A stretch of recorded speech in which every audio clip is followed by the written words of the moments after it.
आज लेते हैं विश्वानि देव मंत्र। ओम विश्वानि देव सवितरदुरितानि पराशुभ यद्भद्रं तन्न आशुभ। ओम शांति शांति शांति। उस अखिल विश्व के नायक परमेश्वर के प्रति हम सभी लोग नमन निवेदित करते हैं। मैं आप सभी वयोज्येष्ठों को अभिवादन करता हूँ। कनिष्ठों को मेरा स्नेह है। आप सभी लोगों की सदिच्छा और सत उपस्थिति होती है जिससे कुछ शास्त्रों का अध्ययन कर पाते हैं। संडे है, लोग व्यस्तता में है, संख्याएं भी हमारी संख्या घटती जा रही है। इससे कुछ नहीं। द्वितीयाद्वयी भयम जायते, अभी आप पढ़ेंगे किसमें है? बृहदारण्यक उपनिषद में एक प्रकरण आता है। हमेशा लोग चाहते हैं कि हमारी जो संख्या है, स्वामी रामदेव चाहते हैं कि थोड़ी संख्या हमारी बढ़ जाए। और भी बहुत से जो गुरु होते हैं वो चाहते हैं संख्या बढ़ती जाए बढ़ती जाए, जितनी संख्या बढ़ेगी इतना नाम प्रचार होता रहेगा। छंदोग्य बृहदारण्यक उपनिषद में एक पंक्ति आती है, द्वितीयाद्वयी भयम जायते। द्वितीय व्यक्ति के उपस्थित हो जाने पर साधना में भय उत्पन्न होती है। आपकी साधना न्यून होने लगती है। लोग कहते हैं मैं तो डिप्रेशन में चला जाता हूं, एकांत में रहना बड़ा कठिन है। जैसे मतलब कोई unused unused person, unusable person, ऐसी स्थितियां हमें अनुभव होती है।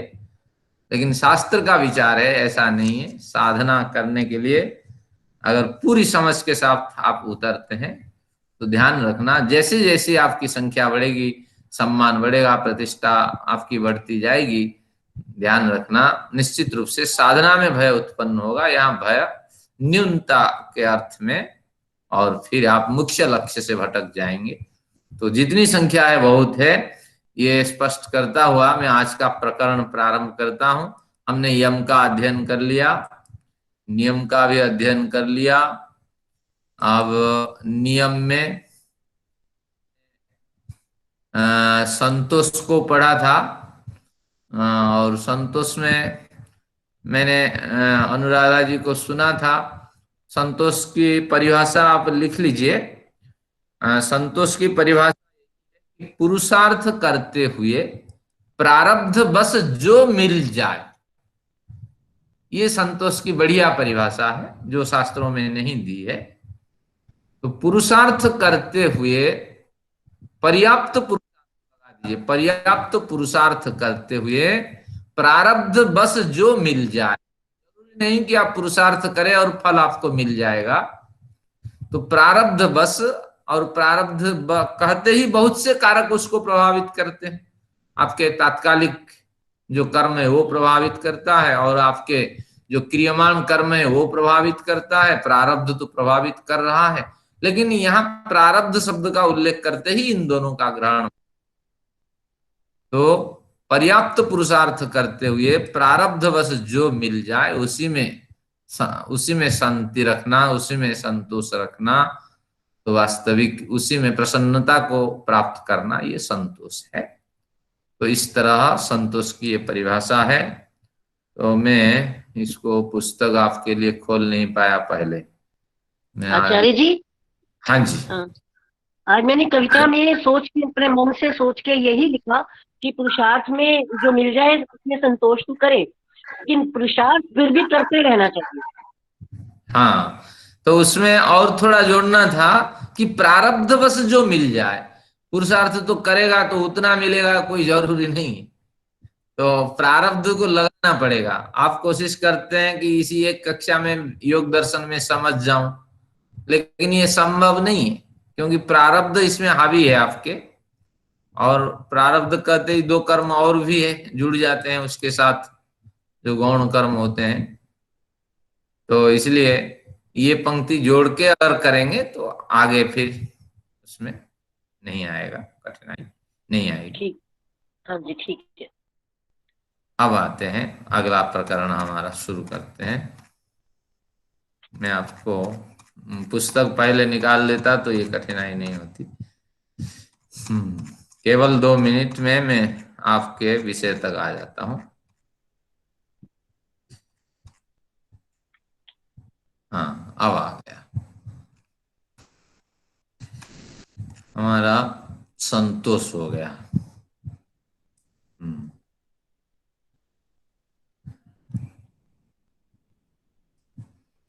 अब मैं वो प्रकरण दिखाता हूं जो आज का अध्ययन का विषय है।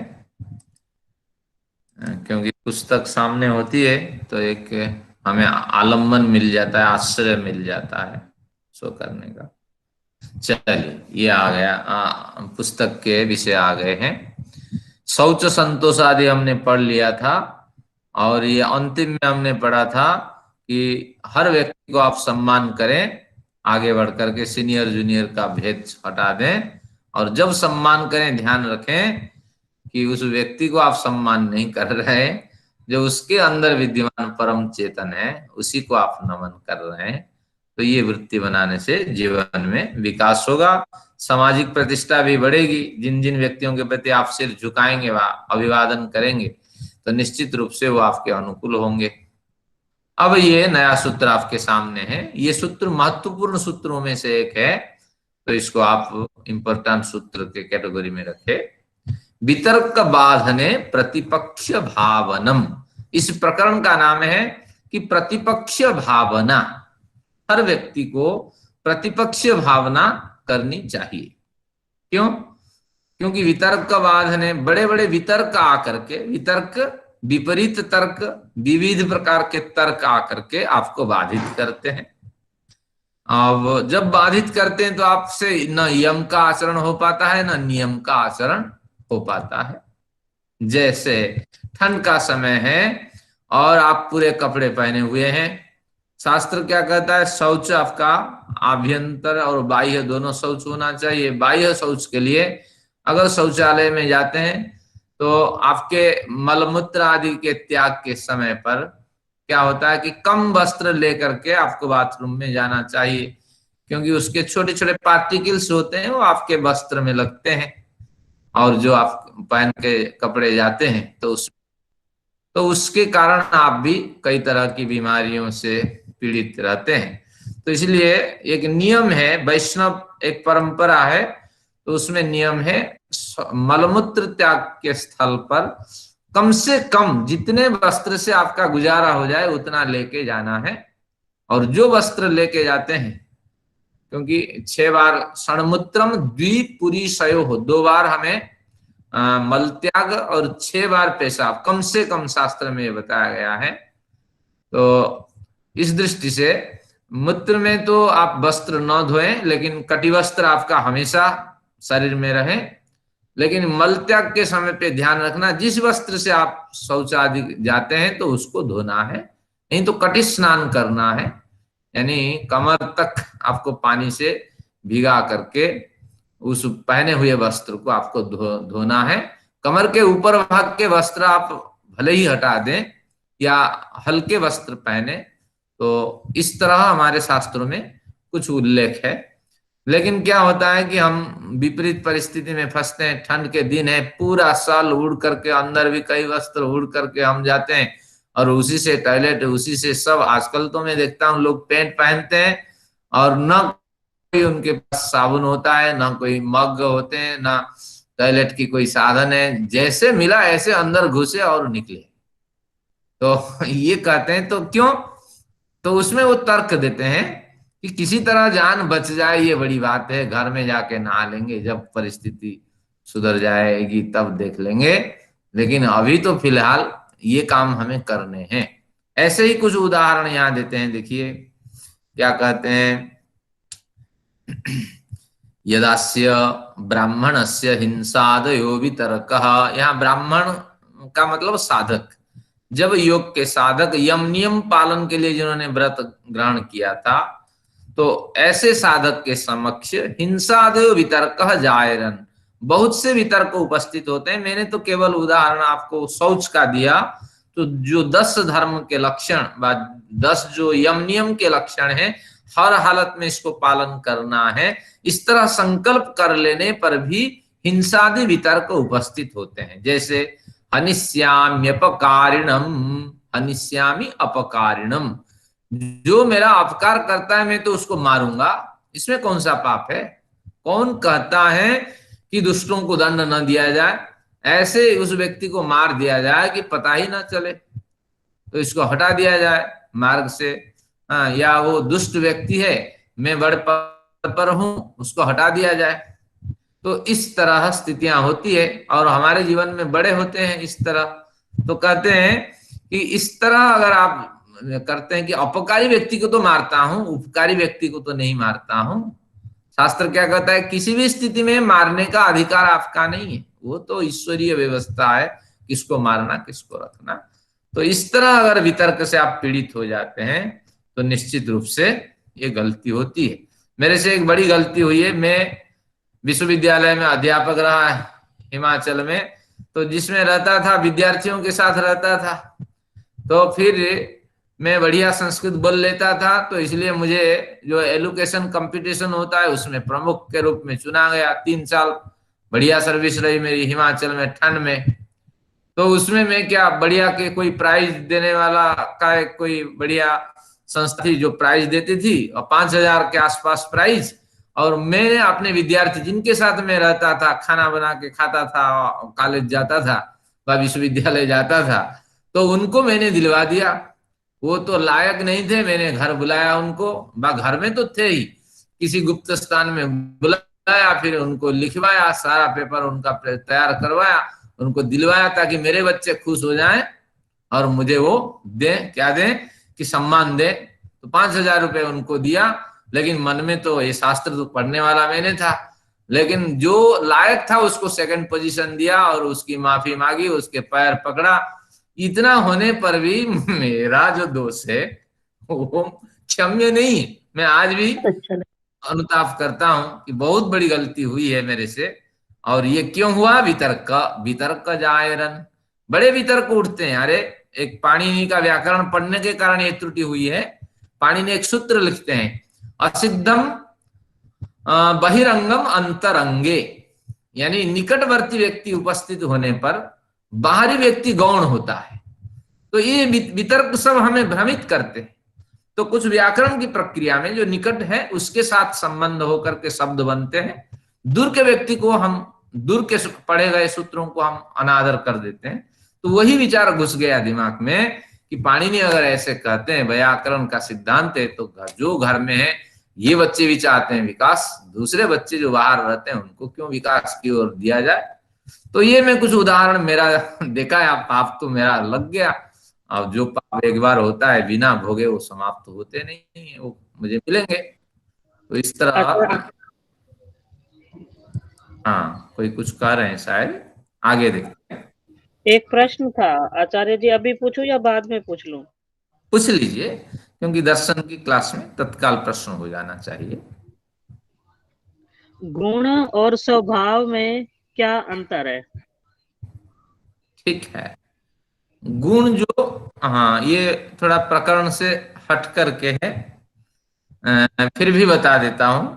स्वभाव, बाद में बता देना, ये प्रकरण पूरा होने के बाद में बता देना। हाँ चलिए, धन्यवाद।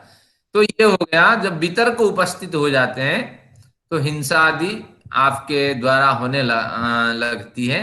तो एक उदाहरण मैंने आपने समझा दिया, तो आप समझ लेना इस तरह। अब फिर आगे देखते हैं, अनृतम अपि वक्ष्यामि। अरे बड़ा लाभ मिलता है, थोड़ा सा, थोड़ी सी तो झूठ कहना है।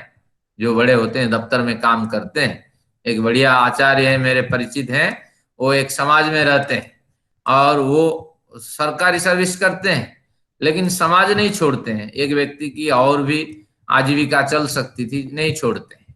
और क्या तर्क देते हैं कि इसलिए नहीं छोड़ता हूँ, बुढ़ापा में भी इसी समाज में रह करके मैं शांत हो जाना चाहता हूँ, मुझे इसी समाज में रहना है। और क्या करते हैं, सर्विस जब करते हैं तो वहाँ सरकारी सर्विस में कुछ होता ही नहीं, किसी की शादी, किसके ब्याह, क्या क्या है, 15-20 हजार रुपए कमाने के लिए वहां बैठा करके किसी को आ जाते हैं, यहाँ थोड़ा काम करके फिर निकल जाते हैं, जब भी बुलाएं तब वो अवेलेबल है।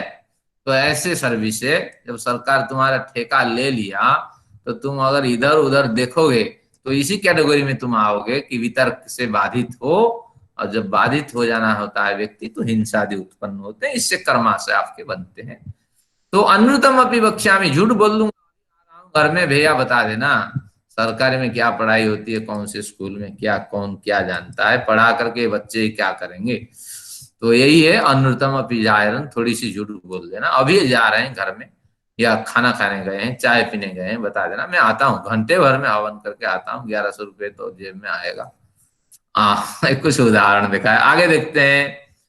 फिर कहते हैं द्रव्यम अप्यस्य स्वीकरिष्यामि, अरे इसके व्यक्ति कोई नहीं है, हाँ इसी की जो जमीन है, जायदाद है, इसको ले लिया जाए, इसको गुमराह कर दिया, ये पढ़ा लिखा नहीं।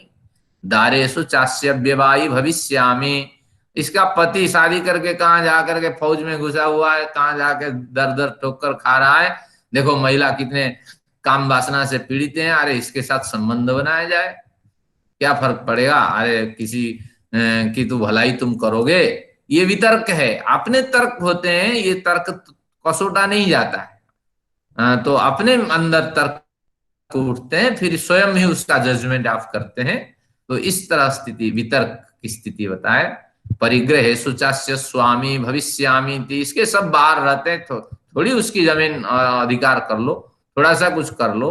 जो होते हैं मेड़ होते हैं, मेड़ का मतलब है कि जैसे मैं रहता हूँ, पंडितों की बहुत जमीन होती है और बड़े बड़े इस तरह होते हैं, क्या कहेंगे इसको, कृषि के सस्य क्षेत्र होते हैं बड़े बड़े,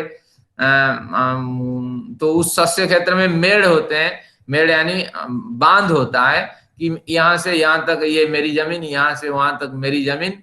तो हर साल मैं जाता हूँ, देखता हूँ मेरी जमीन, वो मेड़ को उठा करके, तो मिट्टी के होते हैं बांध, उसको उठा करके थोड़े हमारे जमीन के अंदर डाल दिए होते हैं, उधर डाल दिए होते हैं। हर साल कौन उसको नापे, कौन उनसे लड़े, तो लोग शिकायत करते हैं, देखो ये व्यक्ति तुम्हारे जमीन में यहाँ तक चढ़ा दिया, अपनी मेड़ वहां तक चढ़ाई।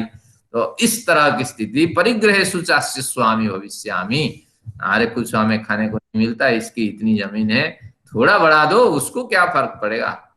तो इस तरह की स्थितियों से व्यक्ति जब गुजरता है तो वितर्क बाधने प्रतिपक्ष भावनम, तो ऐसी स्थितियों में जब आप, तो प्रतिपक्ष यानी उसके विपरीत, प्रतिपक्ष यानी विपरीत भावना आपके मन में उठानी चाहिए अगर साधक है। तो क्या विपरीत भावना, देखिए मैं पूरी नहीं पढ़ रहा हूं कि आवश्यकता नहीं, जितनी आवश्यक है उतनी। घोरेषु संसारांगारेषु मया पच्यमानेन मया शरणमुपागतः सर्वभूताभय प्रदानेन योग धर्म, इतना अंडरलाइन कर लीजिए, ये आपको विचार करना होता है अगर साधक हैं। तो घोरेषु संसारांगारेषु, संसार एक अंगार की भट्टी है, संसार अंगार की भट्टी है, और उस अंगार की भट्टी में अंगार कौन है ना, जिन जिन से आपका संबंध है, आपका बेटे हैं, आपके बेटे हैं, आपकी पत्नी, आपका पति है, आपके सारे जो रिश्तेदार, सुबह से शाम तक जिनसे आपका व्यवहार होते हैं, वो सब उसमें अंगारे हैं। और अंगार भट्टी में अगर हैं तो तंदूरी जैसे आपको पीस देने वाले होते हैं, आप उसमें पीस रहे हैं, पच्य तंदूरी के समान मैं रात दिन इसमें पक रहा हूं व पक रही हूं। क्यों? हर व्यक्ति मेरा समय बर्बाद करता है, हर व्यक्ति मुझे कुछ ना कुछ उपदेश देता है, व उसकी प्रेरणा से मैं योग मार्ग में पीछे हट रहा हूं, योग मार्ग की ओर जा ही नहीं पा रहा हूं, हर व्यक्ति के लिए मुझे समय देना पड़ता है। तो इस तरह विचार उठाइए, क्योंकि वितर्क से आप बाधित हैं, योग मार्ग में आप बढ़ ही नहीं रहे। आप कहेंगे नहीं नहीं, बड़े व्यक्तियों के कारण हमारे जीवन में परिवर्तन होता है, वो एक अलग स्थिति है। यहाँ जब वितर्क की स्थिति से आप बाधित हो तो समझ लेना चाहिए कि ये गलत विचार मेरे इस जो आवरण है, मेरे जो परिवेश है, जो इस वातावरण में रहता हूं, तो उस वातावरण से वितर्क विचार उठ रहे हैं। तो ये सब अंगार, भट्टी के अंगार हैं, और इनसे मैं तंदूरी के समान पक रहा हूं। और फिर शरणम उपागत, मेरी समझ जब उत्पन्न हुई थी थोड़ी इस वितर्क पहले, तो मैंने योग धर्म की शरण मैंने प्राप्त कर ली थी कि आगे से मैं अपनी जीवन शैली को बदल दूंगा, कुछ पढ़ूंगा, कुछ लिखूंगा, कुछ समाज परक सुधार परक कार्य करूंगा, लेकिन मैं वो कर नहीं पा रहा हूं। निरंतर अंगार के समान जल रहा हूं, तंदूरी के भट्टी में तंदूरी के समान पक रहा हूं, लेकिन किसी तरह मैंने योग धर्म को अपनाया था, लेकिन सखल्वा हम त्यक्त्वा, अब मैं उसको छोड़ रहा हूं। ये क्या विपरीत परिस्थिति है। वितर्कान पुनस्तान आददान, जिनको छोड़ चुका था उन वितर्कों को फिर मैं बटोर रहा हूं। फिर तुल्य स्ववृत्ते नेति, मैं तो कुत्ते के समान अब बन गया हूं।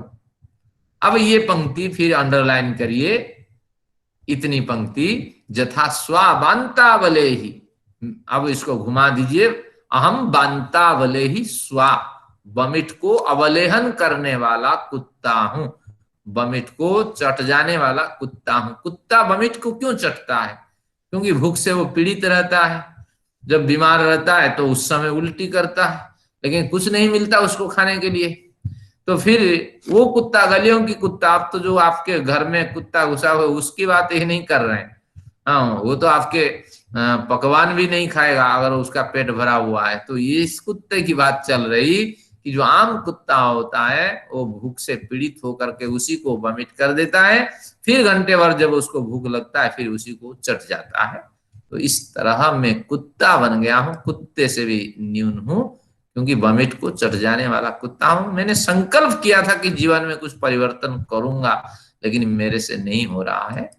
तथा त्यक्तेन पुनराददान सूत्रांतरेषु युज्यम, इस तरह ये कुछ प्रकरण है।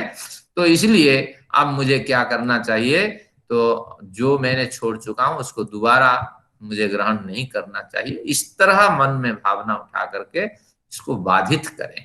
यानी हर कार्य जो समाज के हानि के लिए आप कर रहे हैं, जिससे दूसरा पीड़ित होगा, तो उसको बार बार तर्कों से बाधित करें। हर गुस्से की स्थिति में धर्म के जो 10 लक्षण बताए गए हैं इसमें यम नियम से, जब इसके विपरीत कोई कार्य करते हैं तो प्रतिपक्ष भावना के साथ करें कि ये कार्य इस समय मैं इस तरह जो प्रस्तुत कर रहा हूं, इसको और किसी तरीके से बेहतरीन ढंग से प्रस्तुत किया जा सकता है क्या। तो इस तरह वृत्ति रखें। इसी में एक बढ़िया उदाहरण दिया जा सकता है प्रतिपक्ष भावना का, कि अगर आप गुस्से में हैं, किसी को खूब डांट रहे हैं, तो आपकी पत्नी आ जाती है, कहती है कि मेरे जानू, आप मुझे उम्मीद नहीं है कि आप इस तरह डांट लगाएंगे, इन नीच व्यक्तियों से क्यों मुंह लगाते हो। तो आप देखिए कि आप कितने गुस्से में थे, मारने के लिए तैयार थे उसको। अगर वो जानू की आवाज सुन करके आप कहे कि मुझे इस तरह उम्मीद नहीं थी, अगर पत्नी कहती है, तो आपका गुस्सा शांत हो जाता है। तो आप क्या कहते हैं, मैं तो इन लोगों को सबक सिखा रहा हूं कि हमारे जो प्रेम है उस प्रेम में ये लोग बंधन न डालें, अड़चन न डालें। देखिए आपके गुस्सा कैसे शांत हो जाता है। तो तात्पर्य यह हुआ कि हर जो क्रिया आपसे घटित हो रही है उसकी एक विपरीत क्रिया होती है, तो उस विपरीत क्रिया का चिंतन करें। उसी तरह आप बुद्ध पार्क में, बुद्ध गार्डन में जाएंगे, दोनों जोड़ी मिलेंगे, लेकिन उन्हीं जोड़ियों को आप डांट लगाइए, देखिए काम वासनाएं कैसे खत्म हो जानी है, और तुरंत वो बिल्कुल व्यवस्थित होकर के अपने मार्ग पे चले जाएंगे। यानी हर परिस्थिति में एक बदलाव की स्थिति लाई जा सकती है, अगर उसका जो क्षेत्र है उसको बदल दिया जाए। आपके घर में अगर बढ़िया फोटो लगी होगी, हीरोइन और हीरो के फोटो लगी होगी, और विकृत नंगी अश्लील तस्वीर लगी होगी, तो नजर तो वहीं जाएगी। या घर सुंदर वातावरण के साथ है और आप कार्य व्यस्त हैं, जिन जिन सीरियल को देखते हैं उससे अगर आपको क्या मिलता है, उत्साह मिलता है, धार्मिक यात्रा में सहायता मिलती है, तो समझ लेना चाहिए कि निश्चित रूप से आप वितर्क वाधना से युक्त हैं, क्योंकि तर्क तब उठते हैं जब उसके विपरीत स्थितियों के साथ आप लगे हुए होते हैं, तो इसलिए तर्क उठते हैं। तो जब उसको विपरीत तर्क से आप दबा देते हैं तो निश्चित रूप से आप धर्म का पालन करते हैं। तो यम नियम के विपरीत आचरण को आप निश्चित रूप से टटोलिए, और फिर टटोल करके उसके विपरीत जो स्थितियां हो सकती है तो उसको अपनाइए। तो ये एक बढ़िया सिद्धांत है। हर परिस्थिति में यम नियम के विपरीत जब आप जा रहे होते हैं, आपको पता ही लग जाता है कि मैं विपरीत स्थिति का आचरण कर रहा हूं, मुझे अब वितर्क विपरीत चिंतन करना चाहिए। तो यही तो कल चर्चा हो रही थी, हमारे सचदेव साहब कह रहे थे कि हम क्यों मौन समाधि करें, इतना बड़ा कठिन मौन व्रत क्यों ले, तो वितर्क का बाधन है। क्योंकि 4 माह जो होते हैं वो रहते हैं चतुर्मास व्रत में रहते हैं, साधु संत महात्मा जब रहते हैं समाज के साथ इनका लगाव होता है। कई महिलाएं आती हैं, कई पुरुष आते हैं, कई व्यक्तियों से द्वेष होता है, कईयों के साथ प्रेम संबंध होता है, उनके तो नेत्र हैं, कई अवयवों पे जाती है नेत्र दृष्टि। तो इसके कारण से उनको लग जाता है कि साधना में अविघ्न उत्पन्न हो रहा है, तो धीरे धीरे वो फिर क्या करते हैं, भयंकर साधना में युक्त होते हैं, क्योंकि उसीलिए तो वो जीवन चुनते हैं। तो इस तरह इसके पीछे ये तर्क होते हैं। तो आज से ध्यान रखिए, यम नियम के विपरीत आचरण पर आपको वितर्क चिंतन करना है, विपरीत भावना का अन्वेषण करना है।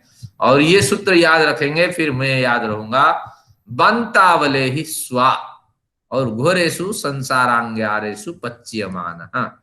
ये संसार रूपी जो अंगार की भट्टी है उसमें तंदूरी के समान में पिसता जा रहा हूं, बापकता जा रहा हूं, और मैं बांतावले ही स्वा, फिर उसी छोड़े हुए पदार्थ को फिर ग्रहण कर रहा हूं। तो मुझमें मतलब कितनी कमजोरी है और संकल्प आदि को क्रियान्वित करने में मुझमें कितनी असमर्थता है। तो ये कुछ विचार आपको इस तरह लेने चाहिए।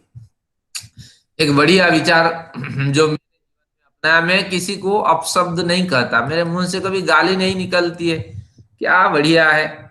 मैंने भी घर गृहस्थ बनाया, मैं कभी किसी को तू नहीं कहता, क्या विचित्र स्थिति है। मेरी बड़ी प्रशंसा कई लोग करते हैं, कई लोग निंदा करते हैं, मेरे मुंह से तू कभी निकलता ही नहीं है, क्या विचित्र स्थिति। मैं भी कई बार सोचता हूँ, अरे इतना ही व्यक्ति मुझे गाली दिया हुआ, कुछ क्या कि पत्नी है, कई लोग पत्नी को तू ता सब करते हैं, लेकिन मेरे मुंह से पत्नी क्या बच्चे क्या है तू कभी निकलता ही। तो ये कुछ इस तरह साधना स्वाभाविक रूप से उतर जाती है। तो आप इस तरह अपनाइए, तो ये वितर्क से बचे और आप विपरीत चिंतन करें। अब एक बढ़िया प्रकरण यहाँ शुरू होता है। आचार्य जी, इसमें पंच मानेन मया, इसका समझाएं क्या है पंच मानेन मया? हाँ, पच्य यानी पकना। बढ़िया प्रश्न है, ये पंक्ति तो आपको रट के रखना होगा। अब पकने के को पच कहते हैं, पचतीति पाकः। तो ये कह रहे हैं कि संसार रूपी अंगार से मेरे द्वारा जब पकना शुरू हुआ तब मैंने योग धर्म की शरण ली। संसार रूपी अंगार से जब मेरे द्वारा पकना शुरू हुआ तो तब मैंने योग धर्म की, जो सभी भूतों को अभय प्रदान करने वाला योग धर्म था, उस योग धर्म की मैंने शरण ली।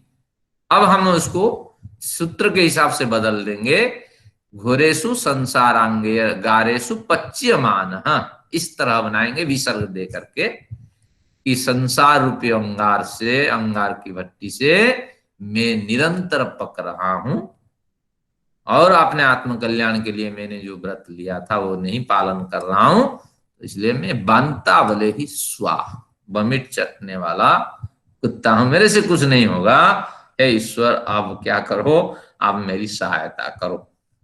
धन्यवाद।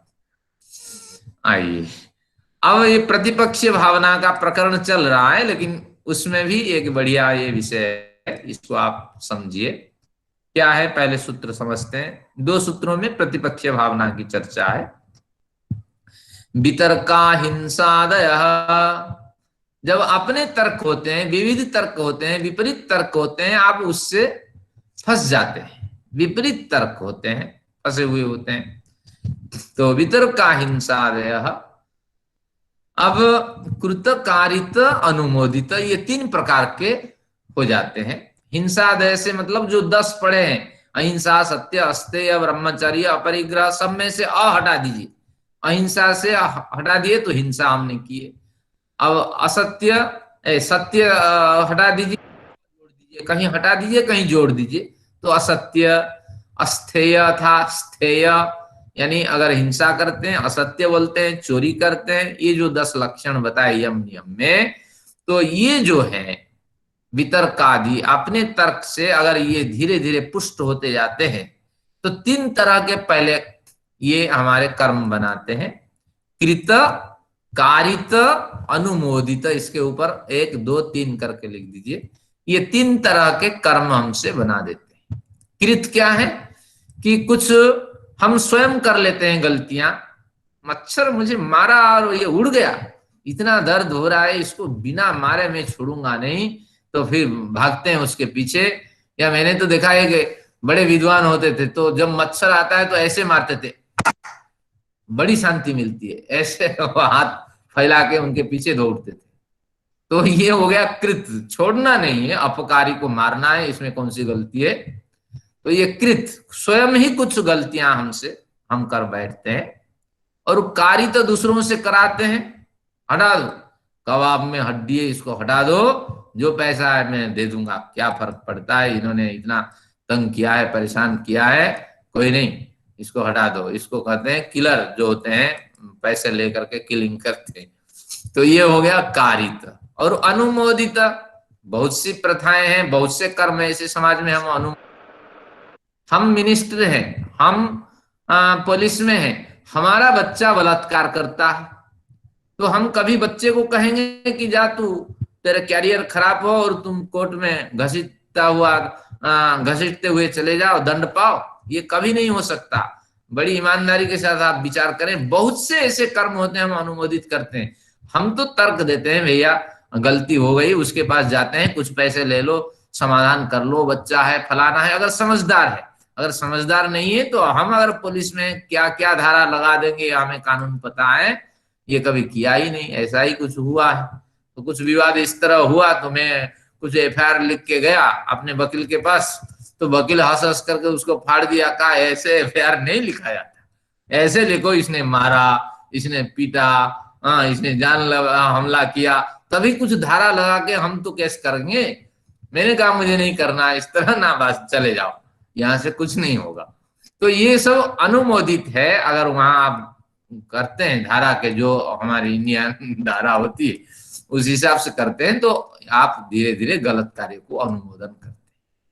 तो इस तरह ये हर व्यक्ति के जीवन में होता है। अनेक हिंसा हम खुद करते हैं, हिंसादि कर्म, और अनेक हिंसादि कर्म दूसरों से करवाते हैं।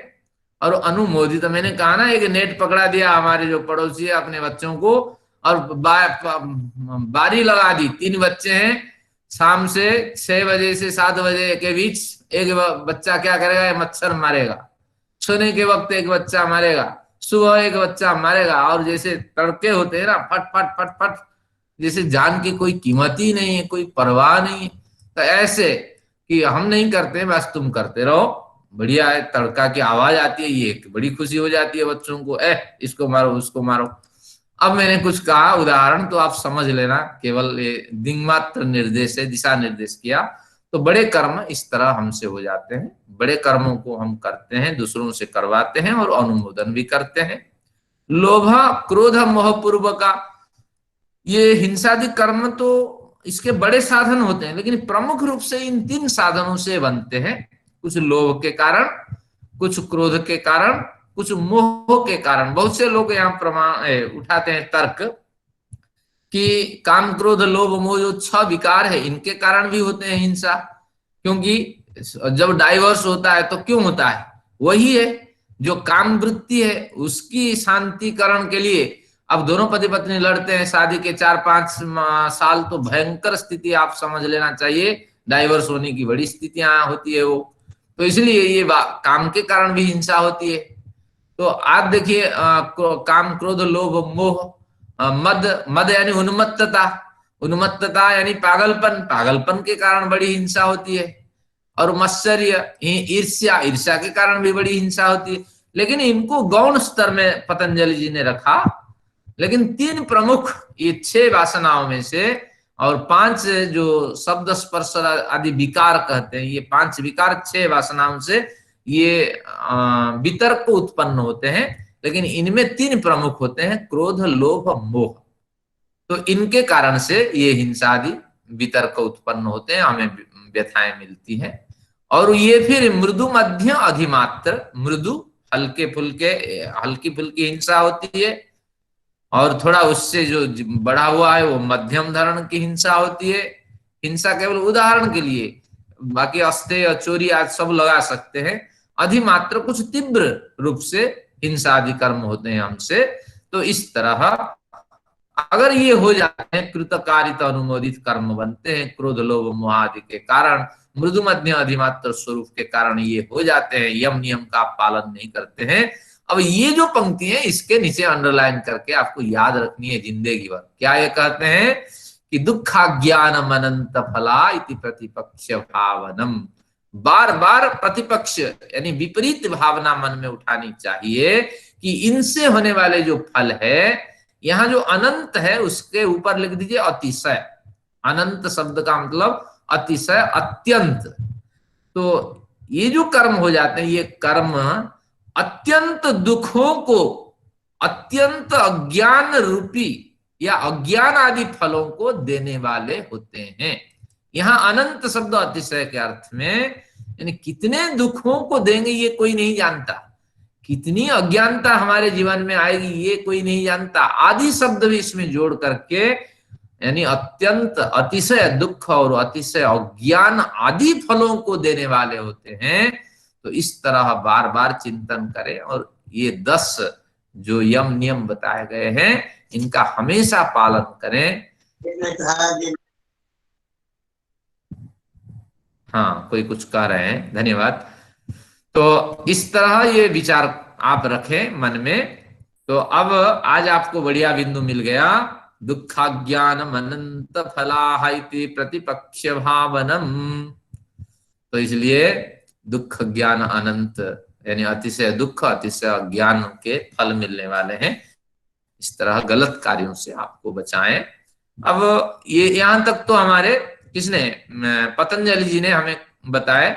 आगे पतंजलि जी कुछ नहीं कहते हैं, लेकिन टीकाकार की अपनी सोच है। वो कहते हैं देखो हिंसा जो है वो 81 तरह की है। देखिए इसके नीचे अंडरलाइन करिए, एवं मसीति भेदा हिंसा भवंती। टीकाकार की अपनी सोच है, उससे पतंजलि जी से इसके बड़ा भेद है, कोई लेना देना नहीं। लेकिन एक रोचकता वो उत्पन्न करते हैं, पढ़ लेते हैं, क्योंकि आपको कोई पूछेगा अरे योग दर्शन पढ़ते हैं 81 भेद हिंसा का बताओ, तो ये कम से कम आपको समझ लेना चाहिए। आइए थोड़ा व्यायाम करते हैं, मिलेगा तो कुछ नहीं, देखते हैं, हल्की फुल्की चर्चा है। तत्र पहले हिंसा क्या है, कृतकारिता अनुमोदित। अब यहाँ एक बढ़िया प्रासंगिक विषय है, उसको न लें तो मजा नहीं आएगा। अब इस पे हम टिकते हैं या इस पे टिकते हैं। तो हिंसा जो भयंकर स्थिति है, दुख, अज्ञान, अनंत फल को देने वाली है, हिंसा आदि जो है, मनुस्मृति में कुछ बढ़िया प्रमाण है, केवल सुनिए। जैसे आप मीट कहते हैं, MEAT, क्या भोजन है, मीट। तो इस तरह ये मीट तो क्यों है वो अंग्रेजी वाले बताएंगे। हमारा उसका अनुवाद क्या है हिंदी में, मांस। हिंदी में कहां से शब्द आता है संस्कृत में, तो संस्कृत शब्द मांस, म के ऊपर बिंदी है और स और विसर्ग भी है। मांस, मांसो, मांसः, बालकः, बालको, बालका। इसके पीछे क्या तर्क है, मनु देते हैं। मनुस्मृति में प्रमाण देखिए क्या कहते हैं। ये मनुस्मृति जिनके पास है आज जाके पढ़िए, 5.55 यानी पंचम अध्याय के 55वां श्लोक है, मैं सुनाता हूं। मांस भक्षयता मुत्र यस्य मांसमिहाद्म्यहम्।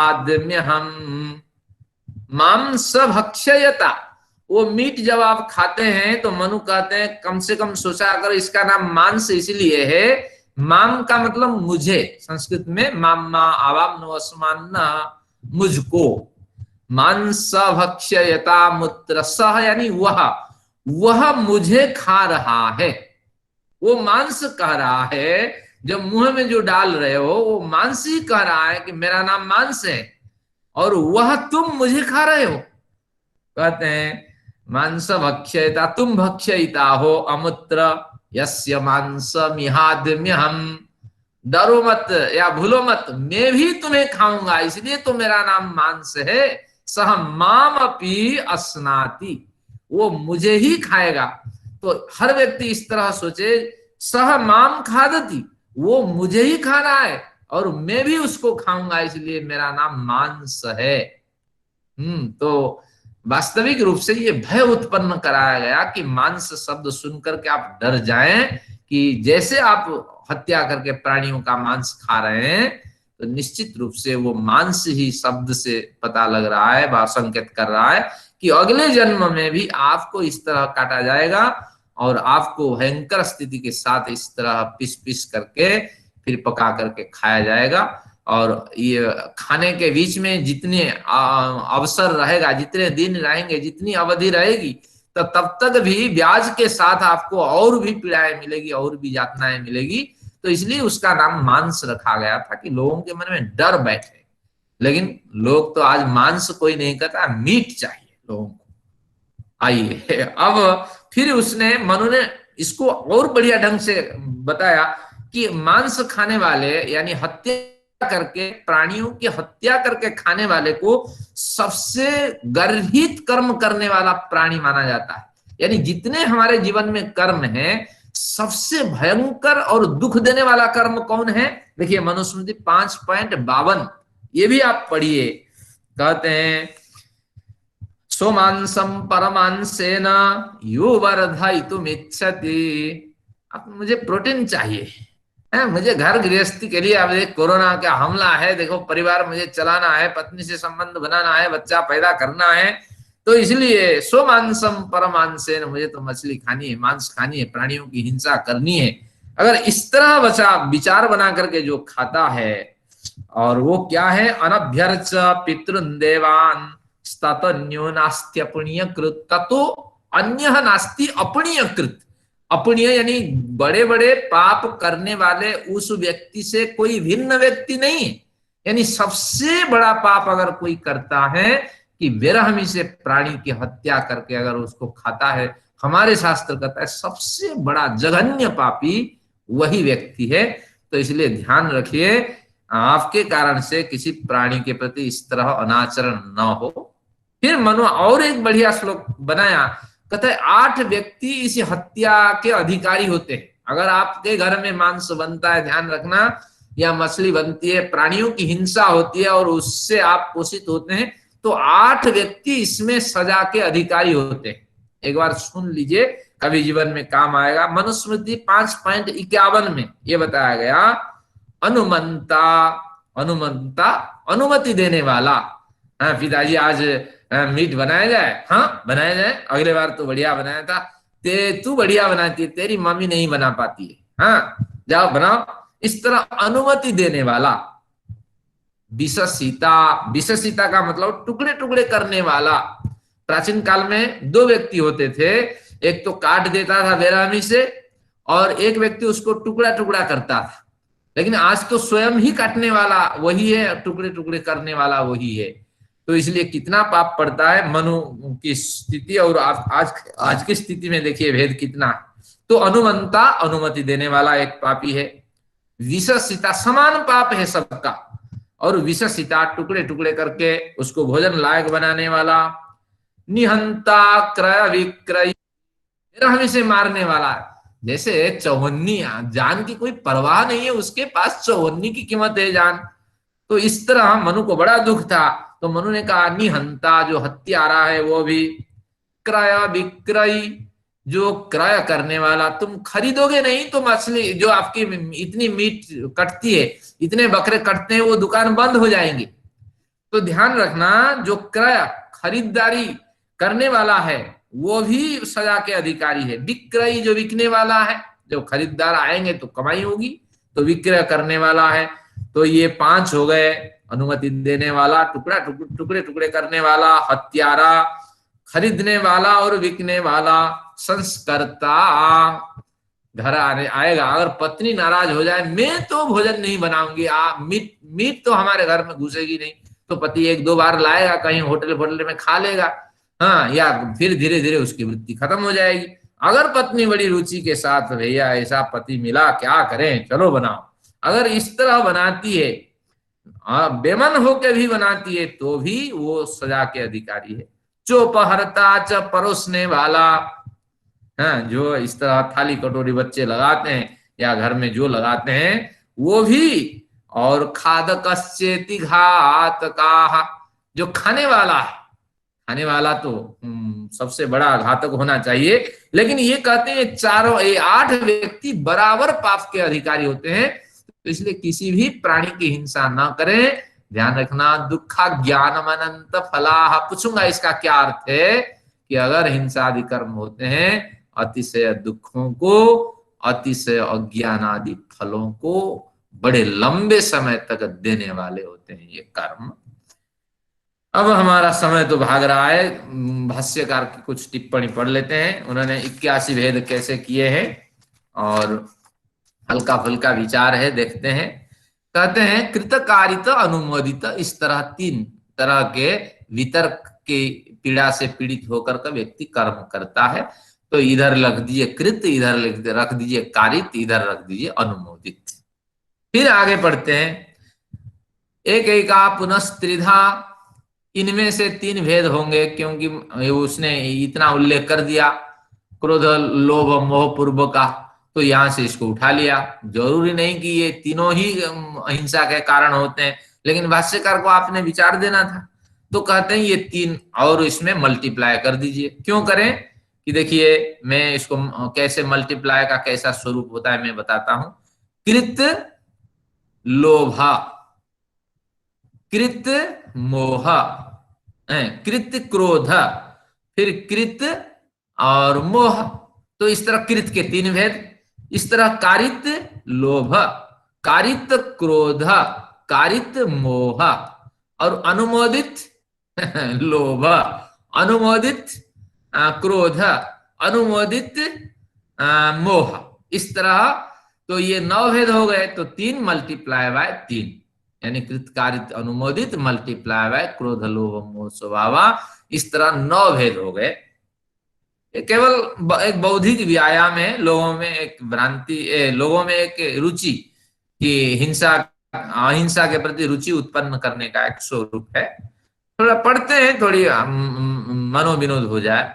तो इस तरह ये 9 प्रकार की हिंसा हो गई।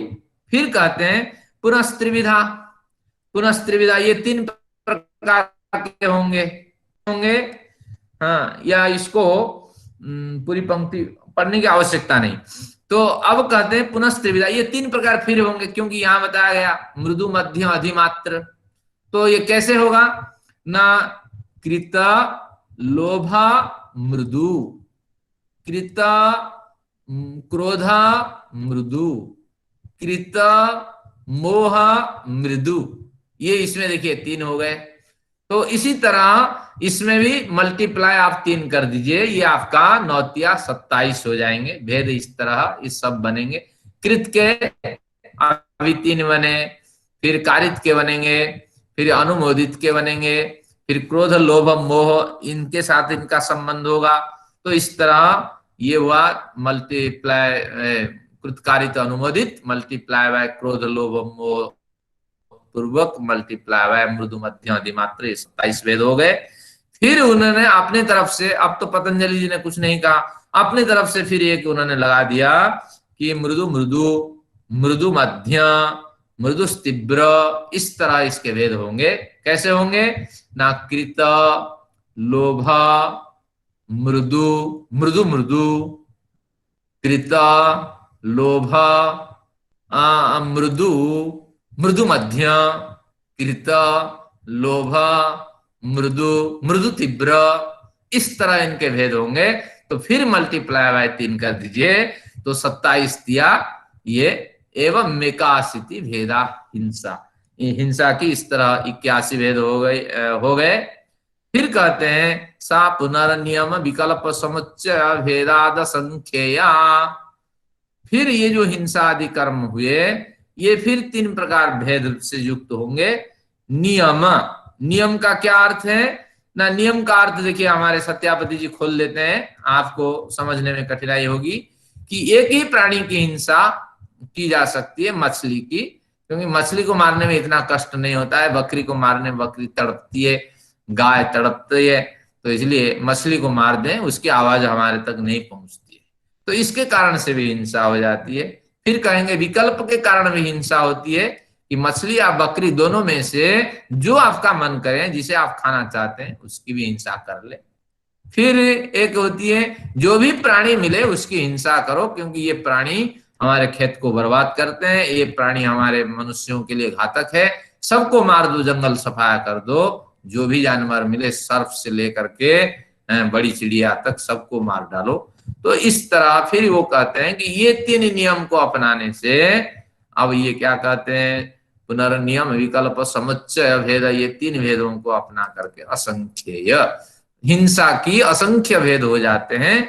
अब फिर कहते हैं एवं अनृतत्वादि युज्यम, इस तरह अनृत आदि असत्य, अहिंसा, सत्य, अस्थेय, यहाँ असत्य को भी ले लीजिए और स्थेय को भी ले लीजिए और अशौच को भी ले लीजिए, इस तरह बाकी जो 10 प्रकार के कर्म हैं, धर्म के जो 10 लक्षण है यम नियम के, इनको जोड़ करके देख लीजिए कि इस तरह वितर्क से बाधित होने पर अनेक कार्य हमसे हो जाते हैं, अनेक गलत कार्य हम कर बैठते हैं। तो इस तरह ये इनके विचार रहे, ये कार्य हमें नहीं करना है। और अगले सूत्र के साथ ये प्रकरण पूरा हो जाता है। अगला सूत्र में रख देता हूं, यहां से बढ़िया प्रकरण शुरू होगा। अगली कक्षा से आप ध्यान पूर्वक और बड़ी संख्या में आके इसको समझिए। मौलिक प्रश्न उठा कि क्यों ये अहिंसादि कर्म हम करें, अगर न करें तो कौन सा लाभ हो जाएगा। तो धीरे धीरे वो सब बताएंगे। 10 कर्म, धर्म के जो 10 लक्षण बताए या यम नियम के जो 10 लक्षण बताए, हर एक लक्षण से मिलने वाला लाभ वो बताएंगे। देखिए अहिंसा का पहले बताते हैं, अहिंसा प्रतिष्ठायाम तत्सन्निधौ वैरत्यागः। अहिंसा की वृत्ति में प्रतिष्ठित हो जाने पर साधक अगर अहिंसा का व्रत अपना लेता है अपने जीवन में, तत्सन्निधौ उसके सामने वैरत्यागः, जो बैरी भावना है वो समाप्त हो जाती है। यहाँ भाष्यकारों की बड़ी त्रुटि है, बड़ी गलतियां हुई है। एक ब्रह्मात्म पत्रिका आती है, ब्रह्मात्म भूति करके इंदौर से पत्रिका आती है, देखा गया स्वामी उमानंद क्या करते हैं ना, शेर के पास बैठे हुए होते हैं, उसके दांत गिनते हैं। तो इस तरह उसको दिखाया गया कि योगी जो क्या करता है, अहिंसा से जो युक्त होता है, उसके समक्ष जो आता है वो हिंसा से रहित हो जाता है। इसका अर्थ वास्तविक करते ये नहीं। जब आप अहिंसा से प्रतिष्ठित हो जाएंगे, तत्सन्निध आपके समक्ष जो आएगा वो शत्रु भी आए तो आप वैर भाव से रहित हो जाते हैं। शत्रु आने पर हम चौंकते हैं, हमारा खून दौड़ने लगता है, खौलने लगता है, तलवार लेके कोई भी आवरण लेके सर्प आपके सामने आए चिखते हुए हम भाग जाते हैं या डंडा लेके मारने के लिए तैयार होते हैं। लेकिन ये क्या कहते हैं, देखिए सूत्र, जब अहिंसा में प्रतिष्ठित हो जाते हैं, हमारे सन्निधि में, हमारे निकट में शत्रु भी आ जाए, वैर भावना हम छोड़ देते हैं और प्रयत्न करते हैं हमारी उस निर्वैर भावना से उस पे हम अधिकार जमा सकें। अगर नहीं होता है तो हम मृत्यु वर्ण कर लेते हैं, लेकिन धर्म का हम त्याग नहीं करते। ये सूत्र का अर्थ है। लेकिन ये बताया गया कि जब आप अहिंसा का आचरण करते हैं, सारे जो तिर्यक प्राणी है व जो शत्रुता आचरण करने वाले लोग हैं वो वैर रहित हो जाते हैं। ये सूत्र का गलत अर्थ है।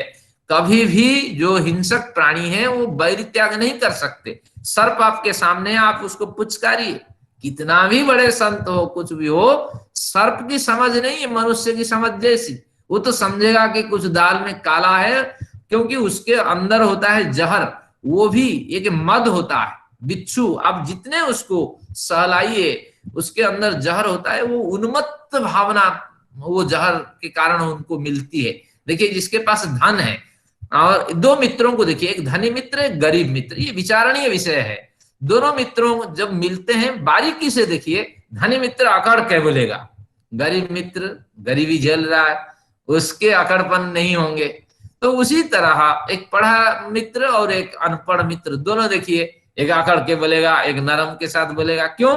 क्योंकि एक मद होता है, विद्या धन पद प्रतिष्ठा के एक मद होता है, उस मद के कारण व्यक्ति में बदलाव होता है। तो सर्प में मद है, उसको पता है कि मेरे डसने पर निश्चित रूप से भयंकर स्थिति उत्पन्न होगी। बिच्छू को पता है आत्मरक्षा के लिए भयंकर साधन मेरे पास है। गाय को पता है, बैल को पता है कि उसके पास भयंकर साधन है आत्मरक्षा के लिए। तो इसलिए वो लोग उन्मत्त बने हुए होते हैं। और ऐसा नहीं कि सांड के पास आप जाइए, बड़े साधु संत हैं, आप उसको पुचकारिए, वो आपको छोड़ देगा, वो आपको निगम बोध घाट में पहुंचा देगा। सूत्र का अर्थ न जानने से त्रुटि होती है। हजारों की हत्या हुई है हमारे साधकों की। तो ध्यान रखना, ये सूत्र का अर्थ ये नहीं है कि आपके अंदर के बैरपन खत्म हो जाता है और आप निर्वैर होकर के मृत्यु को आश्रय करते हैं, निर्वैर होकर के अपना व्यवहार करते हैं। और व्यक्ति में बदलाव होता है जब आप किसी को परेशानी नहीं करते हैं। तो प्रायशः कुछ ऐसे कारक होते हैं जो आपके लिए घातक नहीं होते हैं, लेकिन प्रायशः इसलिए मैंने कहा कि ऐसे घातक हैं, 99% घातक तत्व ऐसे हैं कि आप हिंसा छोड़ दें और वो अहिंसक हो जाएंगे, ये संभव ही नहीं है। एक बढ़िया उदाहरण यहाँ देते हैं, देखिए इसमें हमारे सत्यपति जी ने दिए हैं, आपको सुनकर हैरान होगा। सिंहो व्याकरणस्य कर्तुरहरत प्रेयान प्राणान पाणिनि को आप जानते हैं, ऋषि पाणिनि। आचार्य जी आप तो हिंसा छोड़ देंगे, लेकिन ये जो प्राणी है ये तो हिंसा नहीं छोड़ेंगे ना, ये तो खा जाएंगे आपको। हाँ, तो वही बात मैं कर रहा हूँ। तो इसलिए न आप मृत्यु वर्ण करें, सिद्धांत पे चलकर अगर मौत होती है तो आपको निश्चित रूप से आपका कल्याण होगा। तो मैं यही कह रहा हूं, अभी प्रकरण में समाप्त करूं क्योंकि समय हो रहा है, फिर चर्चा करेंगे। देखिए, सिंहो व्याकरण से कर्तुरहरत प्रेयान प्राणान पाणिनि। पाणिनि मुनि जंगल में बच्चों को पढ़ा रहे थे और एक बाघ आया, बच्चों ने कहा व्याघ्र आया, व्याघ्र। तो पाणिनि व्याकरण के हिसाब से उसका अर्थ करने लगे। बी उपसर्ग है, आ उपसर्ग है और घ्रा धातु है, यानी व्याजिग्रति व्याघ्र, विशेष रूप से जो सुंग लेता है वो व्याघ्र है।